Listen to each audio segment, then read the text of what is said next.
Bien, buenas noches, estimados alumnos de la asignatura Economía Política y Derecho Económico.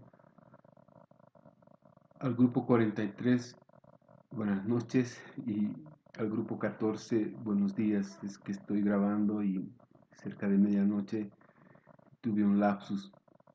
Entonces reitero nuevamente, buenos días a los alumnos de la asignatura Economía Política y Derecho Económico del grupo 14 y buenas noches también al grupo 43.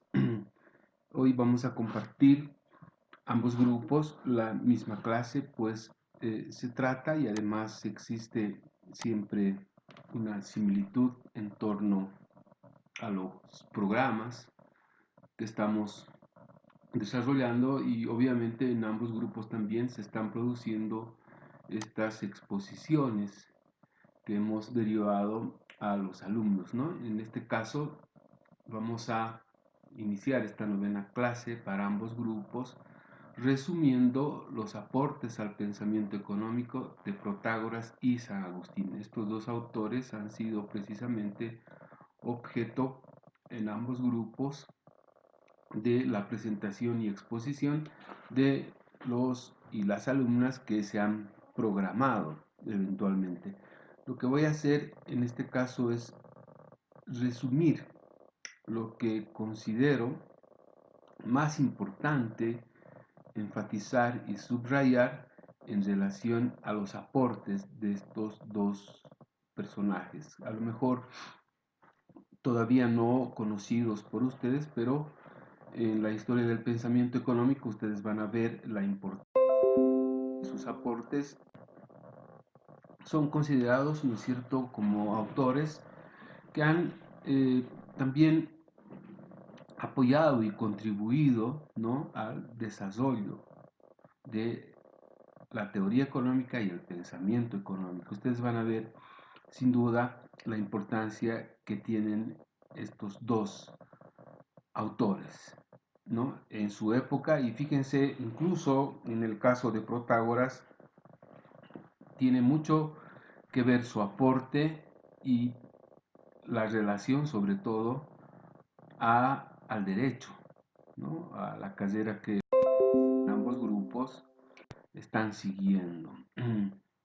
Entonces, es importante siempre, después de cada clase, después de cada exposición, hacer un resumen. Yo me baso fundamentalmente en las exposiciones de ustedes, esa es la base para mi trabajo, y ciertamente veo la posibilidad de ir complementando con aquello que considero importante, como he mencionado, subrayar, ¿no? Entonces nuestra novena clase va a redundar sobre aquello. Vayamos entonces a revisar los aportes de estos dos, para mí, grandes pensadores. Vean Protágoras, ¿no? Y el esquema que vamos a seguir en ambos autores es contexto histórico, principales aportes, aquí me he comido, al pensamiento económico, falta la palabra económico, por favor, mil disculpas. Bueno, había estado acá, seguramente no había espacios, que por eso se habría reducido, ¿no? Principales aportes al pensamiento económico y otros aportes, ¿no?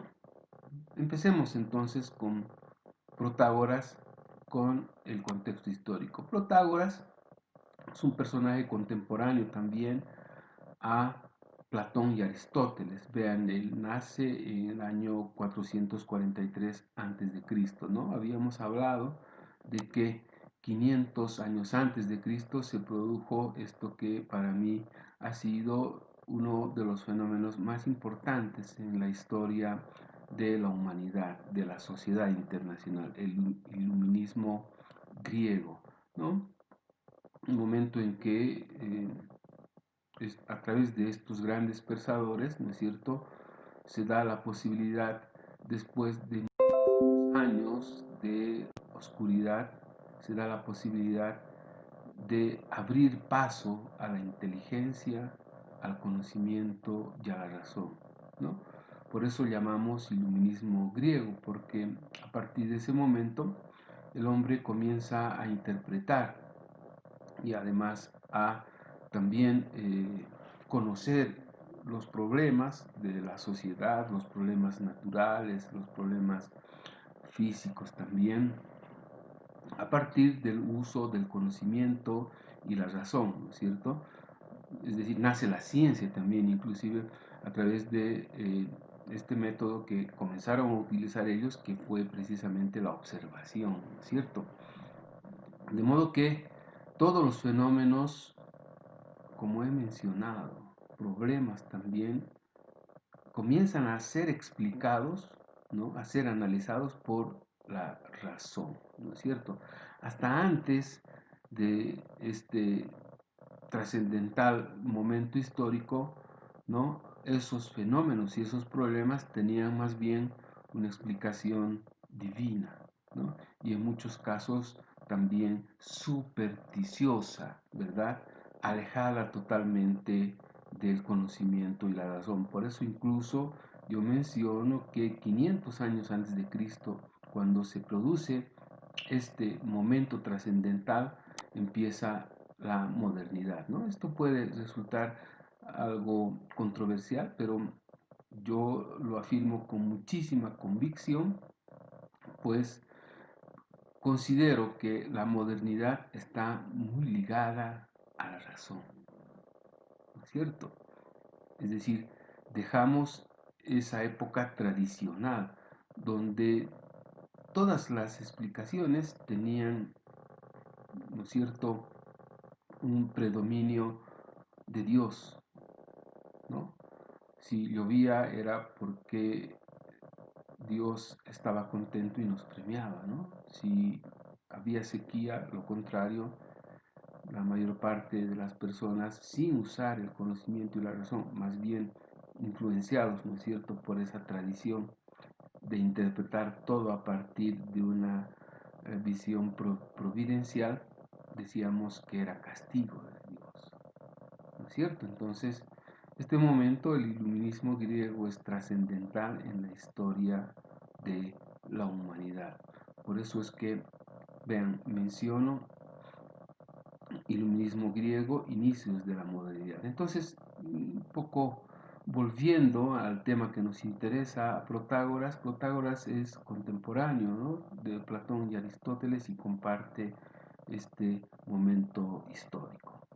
Bien, vayamos entonces a sus principales aportes al pensamiento económico.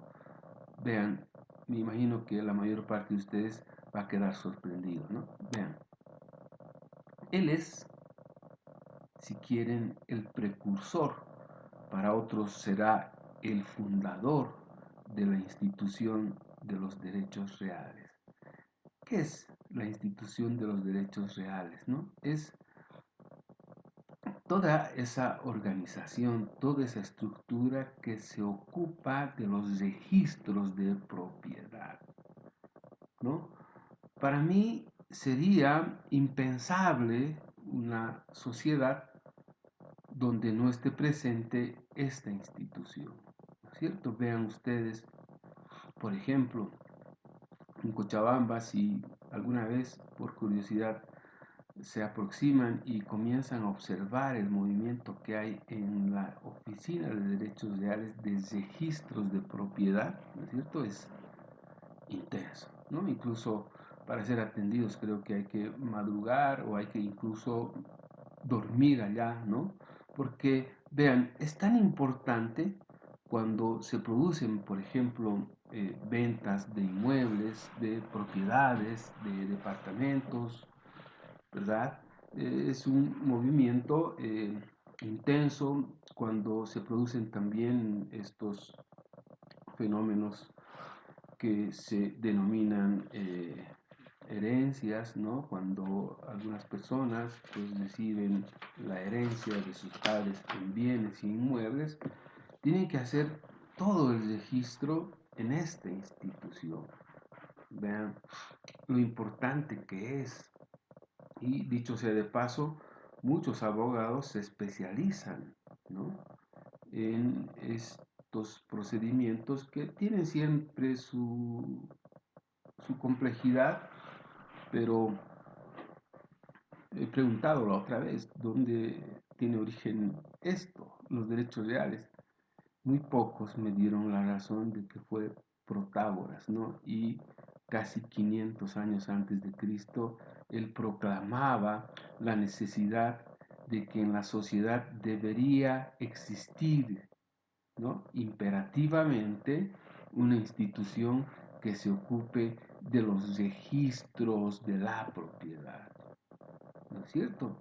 Incluso hasta hoy yo considero de que cualquier sociedad, inclusive, sería inviable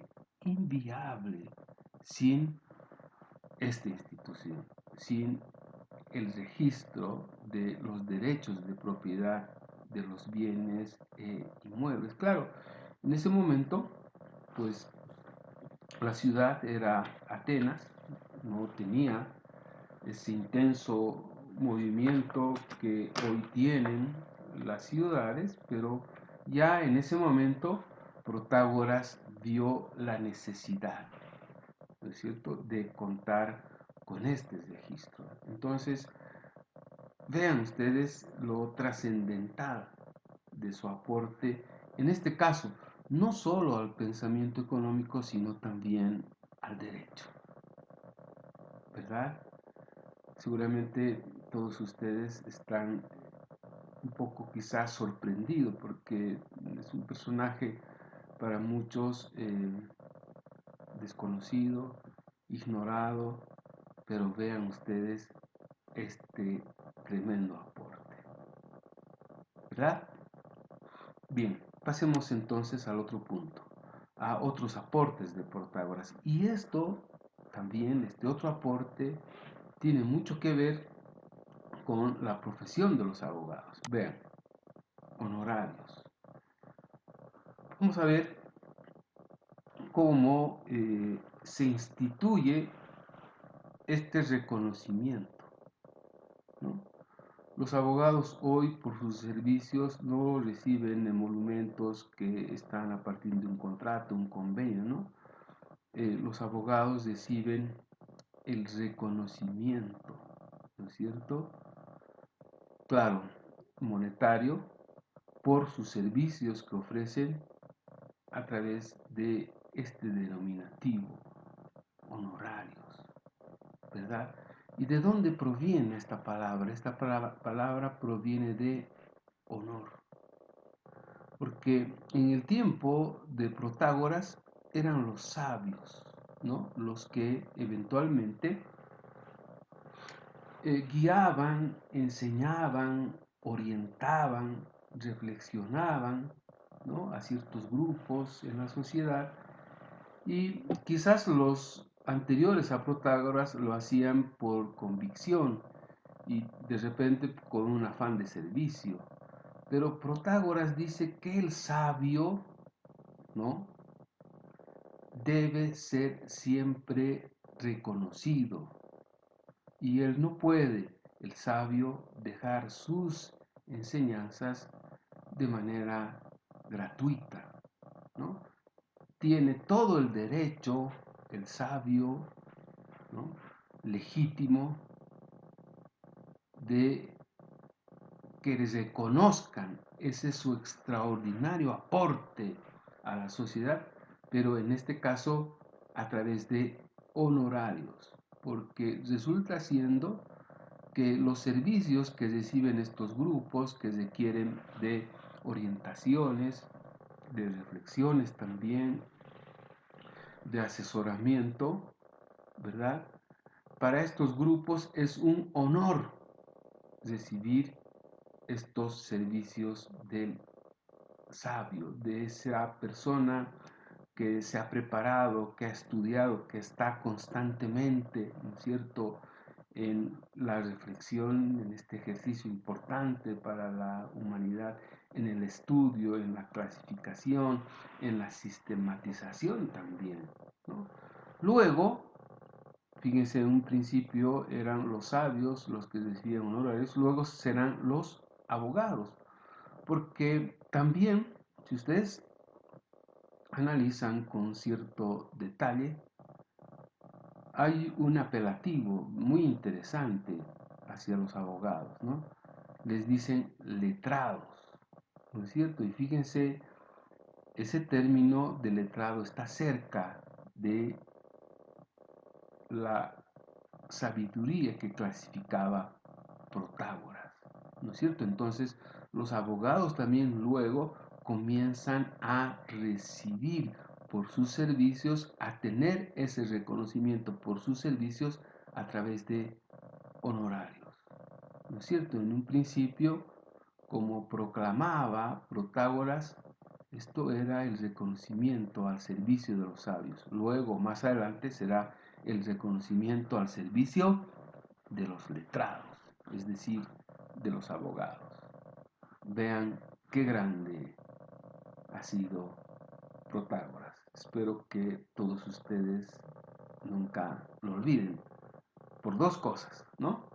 Su aporte al pensamiento económico traducido, al derecho también traducido en la institución de los derechos reales, ¿no? De los registros de propiedad, y luego, fíjense, entre otros aportes de este aspecto que es tan importante, y seguramente incluso tengo muchos colegas, profesores de la facultad que no ignoran, no saben de dónde proviene esto, ¿no? Y también obviamente ignoran o no han conocido a Protágoras. Pasemos entonces a nuestro otro autor, San Agustín. Y vamos a hacer un salto, ¿no? De 500 años antes de Cristo, vamos a pasar al año 354, ¿no? San Agustín nace el 354 y muere el 430, ¿no? ¿Y qué época vivíamos acá? Era, ¿no es cierto?, los inicios de la Edad Media, ¿no?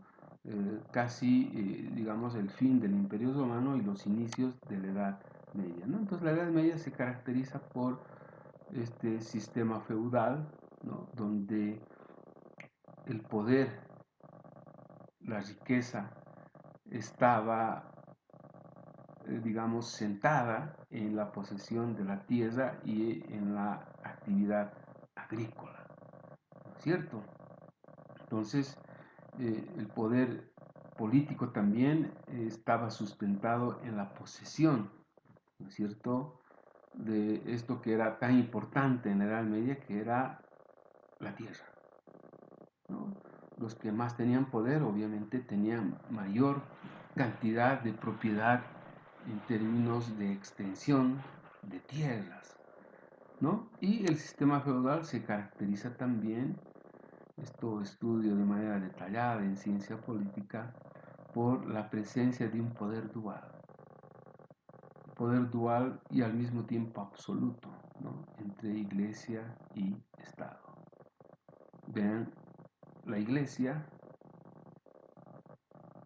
realizando funciones más allá de su misión pastoral, funciones en el ejercicio mismo del poder político, ¿no?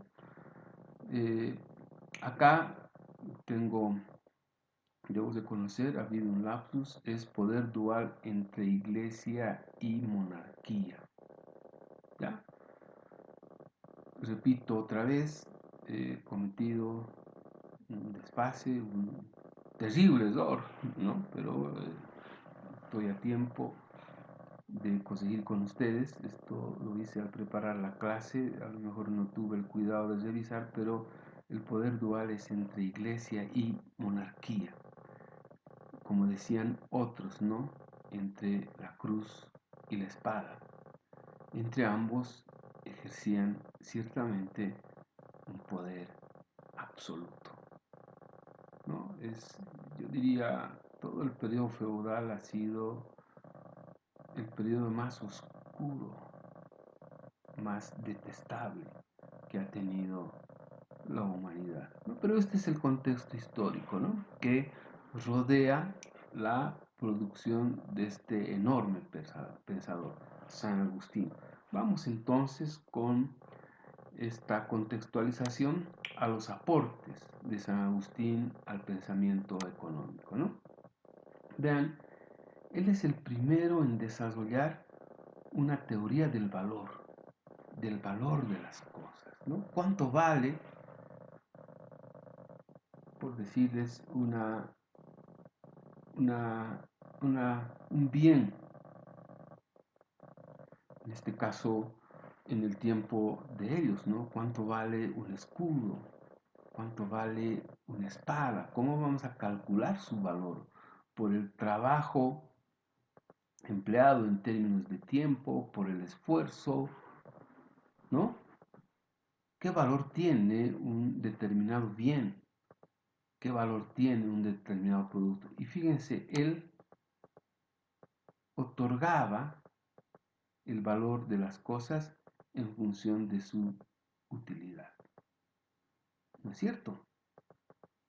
De la utilidad que tiene. Más allá del esfuerzo en términos de tiempo de trabajo, ¿no? De lo que eventualmente se haya utilizado en insumos, en recursos, todos los bienes, ¿no es cierto?, tienen su valor en función de este servicio, de la utilidad. Por ejemplo, en este momento, casi todos nosotros, por las circunstancias de la pandemia, estamos usando entornos virtuales, ¿no?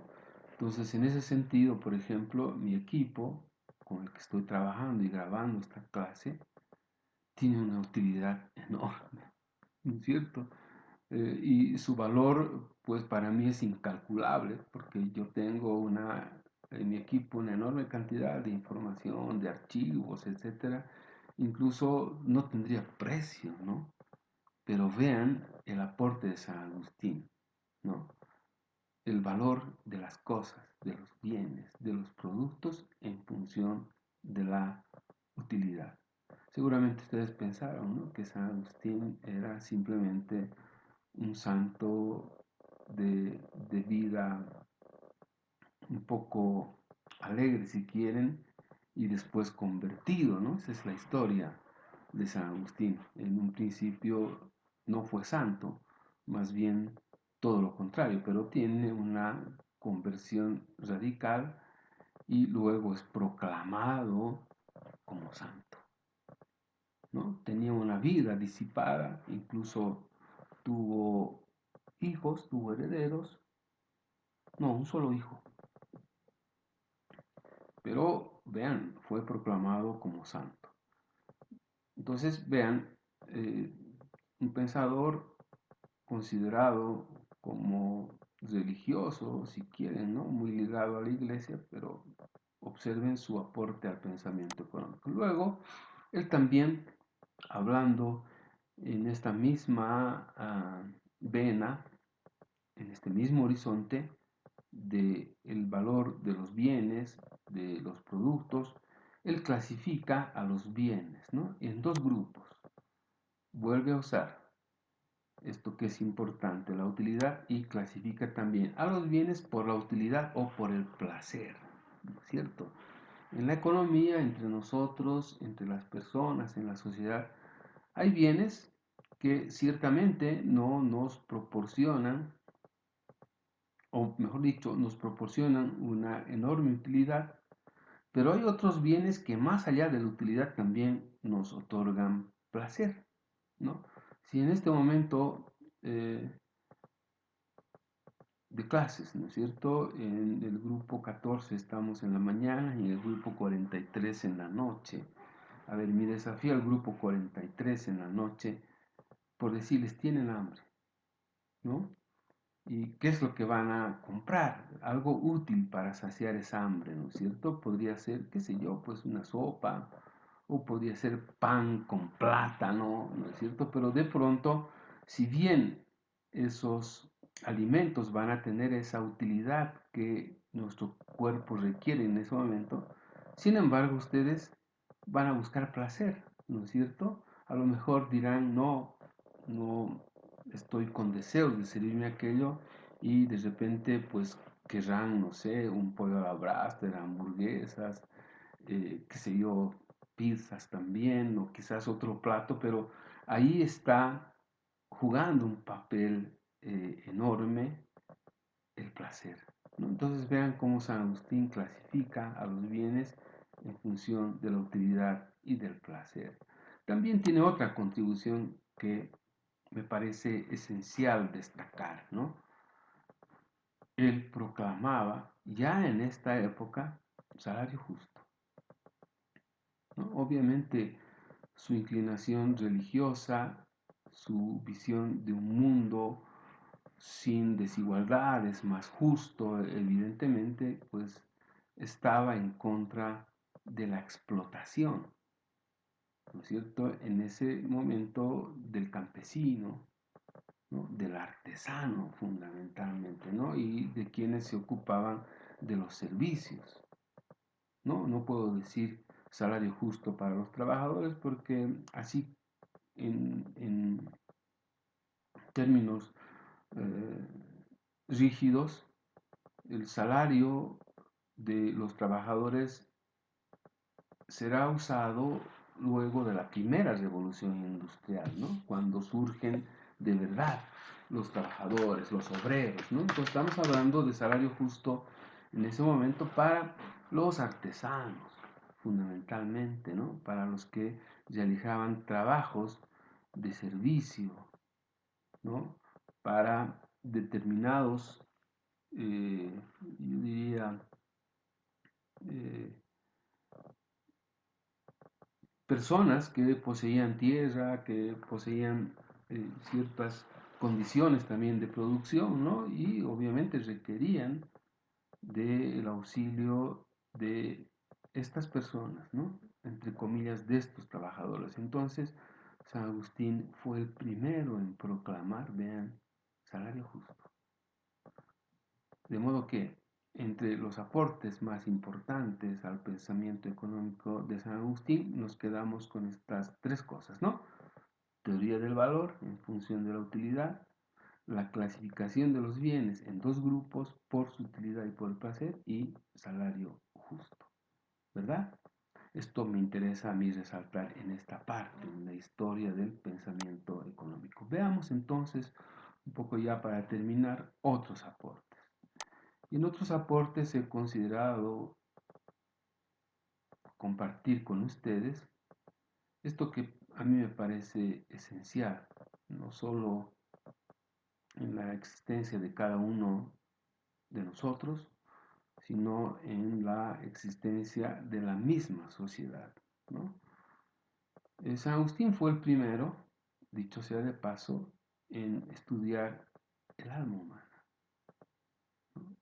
Y él encontró en el alma humana una dualidad,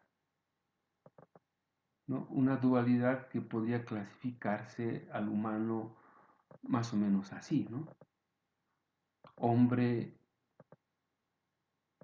es igual a ángel más demonio. O sea, en esta ambivalencia del alma humana, él sostiene que nosotros, todos los humanos, somos ángeles, tenemos una parte de ángeles porque todos los días nos despertamos siempre con los deseos de servir, de hacer el bien a determinadas personas, ¿no? Pero al mismo tiempo estamos imbuidos también de malos pensamientos, ¿no? Por eso decía San Agustín que en el alma humana, ¿no? Conviven los deseos más nobles, ¿no? Que podamos eventualmente tener para hacer el bien, junto con, ¿no es cierto?, con los pensamientos más abominables, deseando el mal a otras personas, ¿no? Entonces, vean, ángel más demonio igual hombre. Esa es la ecuación que resume lo que San Agustín planteaba en la ambivalencia del alma humana, ¿no? Ahí conviven esas dos cosas, ¿no?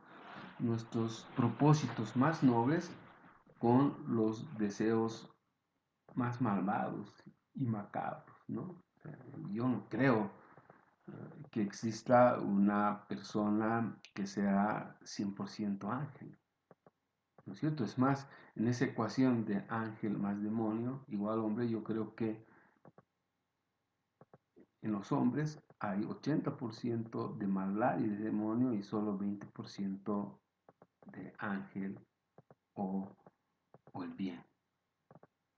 Vean, fue San Agustín el que, bueno, San Agustín es considerado el precursor en los estudios de la composición del alma humana, ¿no? Entonces vean, entre estos otros aportes, esta idea que la considero yo esencial.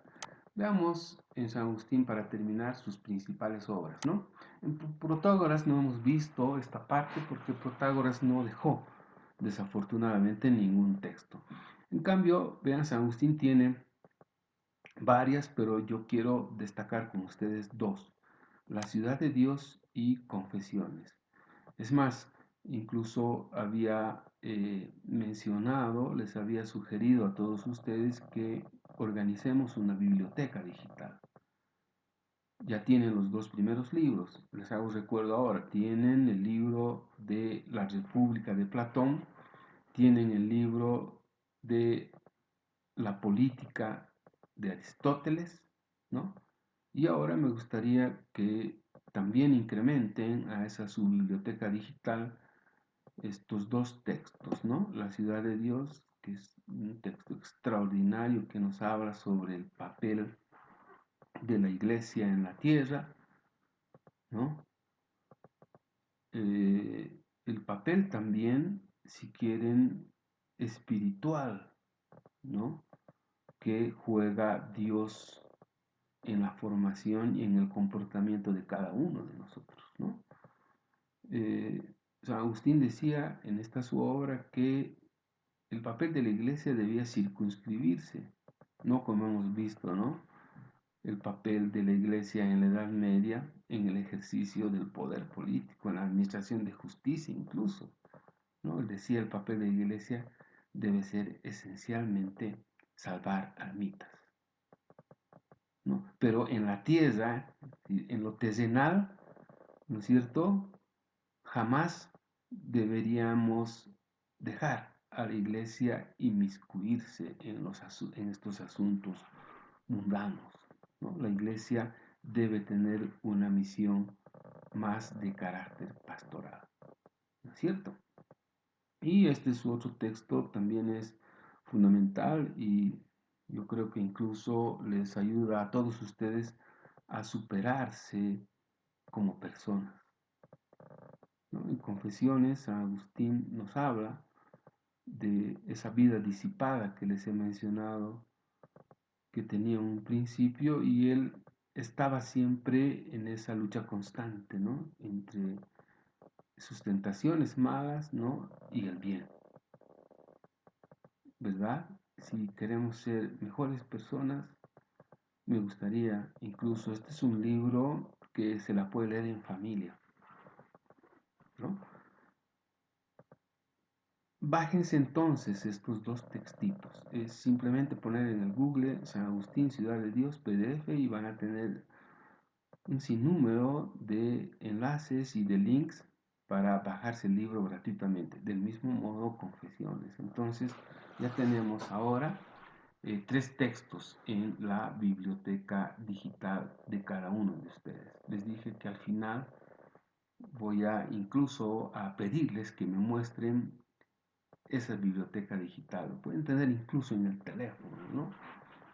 O en una tablet, no sé, pero yo les confieso, la mayor cantidad de textos que tengo no son precisamente textos físicos, sí, pero la cantidad de libros que tengo en mi biblioteca digital se multiplican aproximadamente por 10 o por 15, ¿no? A la cantidad de libros que tengo en físico, ¿no?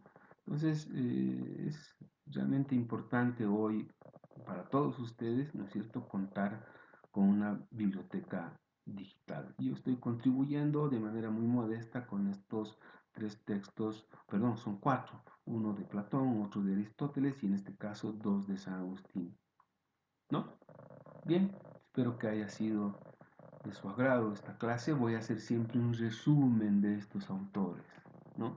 Y este resumen parte siempre de las exposiciones. Quiero felicitar a todos los que han ya presentado sus exposiciones.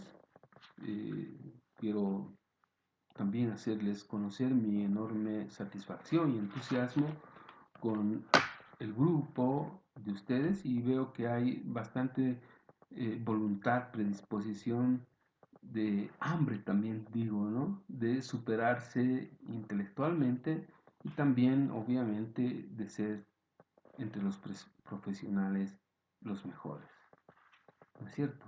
Esa va a ser siempre mi preocupación y sobre todo la orientación que eventualmente puedo volcar con todos ustedes.